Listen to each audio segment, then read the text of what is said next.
Monsieur Thierry Meyssan, vous êtes écrivain, journaliste français, vous vous trouvez actuellement à Damas, capitale syrienne. Je vous remercie infiniment d'avoir eu la gentillesse d'accorder cet entretien à la radio francophone iranienne.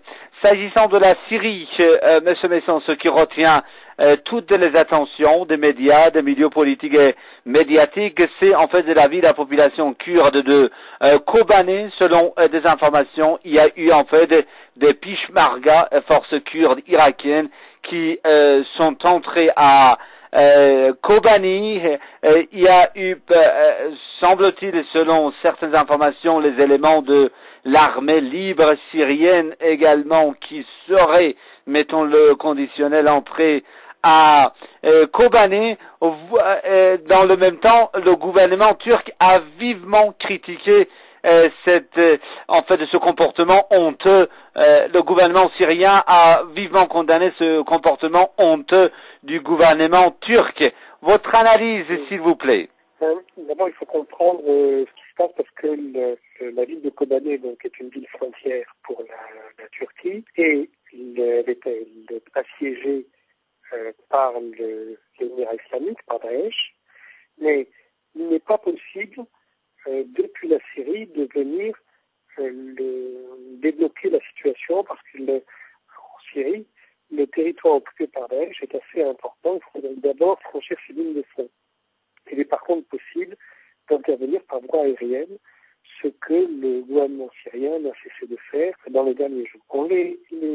La population de Kobané, qui se trouve là, a appelé au secours et on s'attendait à ce que les combattants du PKK turc, les Kurdes de Turquie, viennent lui porter secours. Mais le gouvernement d'Ankara s'est opposé et a miné la frontière pour empêcher qu'on puisse passer. Donc ça doit faire maintenant presque un mois que le siège a lieu et ce n'est que sur la pression des États-Unis, il y a 3 ou 4 jours, que le gouvernement turc a finalement décidé d'une part de laisser la population civile fuir du piège dans lequel il se trouve, puisqu'il ne fait pas de doute que si la ville tombait, les membres de l'Émirat islamique massacreraient la totalité de la population.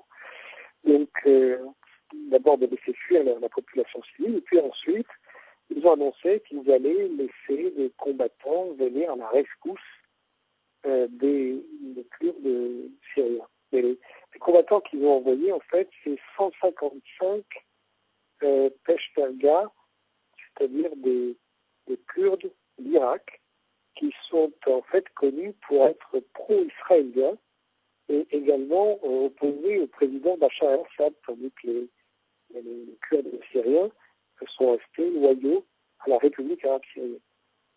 Donc en plus, il y aurait oui, vous dites qu'en plus il y aurait des combattants de l'armée syrienne libre. Ça, c'est ce qu'a annoncé le président turc. Mais pour le moment, moi, je n'ai pas ces informations, parce que pour le moment, personne n'a vu ces combattants de l'armée syrienne libre. On dit qu'il y en aurait 1300 qui seraient en route, mais déjà, il faudrait qu'il y ait 1300 soldats qui restent dans l'armée syrienne libre qui a totalement disparu. Monsieur Meyssan, le président turc de Recep Tayyip Erdogan vient d'adresser de nouveau des reproches à l'endroit de la coalition, en fait, anti-Daesh. Que cherche-t-il, d'après vous, Monsieur Meyssan, Recep Tayyip Erdogan? Pourquoi cette charge, en fait, violente adressée de temps en temps par Recep Tayyip Erdogan à l'endroit de cette coalition anti-Daesh, alors qu'on sait très bien que la Turquie est un membre de l'OTAN et est un allié des États-Unis? La Turquie est en quelque sorte soumise quand même aux exigences de Washington. Oui, mais la Turquie s'est engagée d'abord dans la guerre contre la Syrie. L'objectif, c'est de détruire la République arabe syrienne définitivement. Or, ce que les États-Unis font, c'est tout à fait différent. En fait, depuis un an, le début de l'année, ils ont clairement abandonné l'idée de renverser la République arabe syrienne. Et leur objectif aujourd'hui, c'est de défendre leurs intérêts économiques, en l'occurrence pétroliers. Vous savez qu'ils sont intervenus en Irak sous le prétexte de Daesh, mais jamais contre Daesh, en fait absolument jamais. En Irak, ils ont détruit les installations pétrolières qui étaient utilisées par la Chine. Vous savez que les Chinois étaient devenus les premiers clients de l'Irak en matière pétrolière. Et ils faisaient ça en dehors du marché international, sans passer par le marché en dollars. Donc voilà, les États-Unis ont récupéré le contrôle du marché du pétrole en Irak. Et pour la Syrie, eh bien, l'objectif des États-Unis, c'est d'abord aussi la question du gaz et du pétrole, puis accessoirement s'assurer que la Syrie ne va pas, dans les prochaines années, être à nouveau en mesure de résister à l'armée israélienne. Donc ça ne plaît pas à M. Erdogan, qui voudrait revenir aux objectifs qui avaient été fixés il y a 3 ans et qui ne cessent de mettre les bâtons dans les roues à la coalition menée par les États-Unis. Une dernière question. M. Messon, Recep Tayyip Erdogan semble n'avoir en fait l'intention d'obtenir gain de cause. Il ne veut que la peau du président syrien, M. Bachar al-Assad. Oui, mais c'est pas simplement qu'il veut la peau du président Bachar al-Assad, il veut détruire la République arabe syrienne.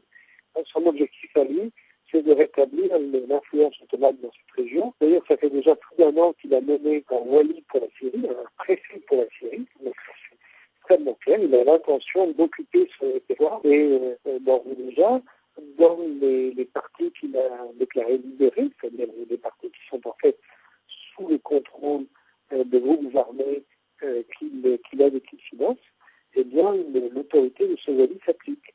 Voilà.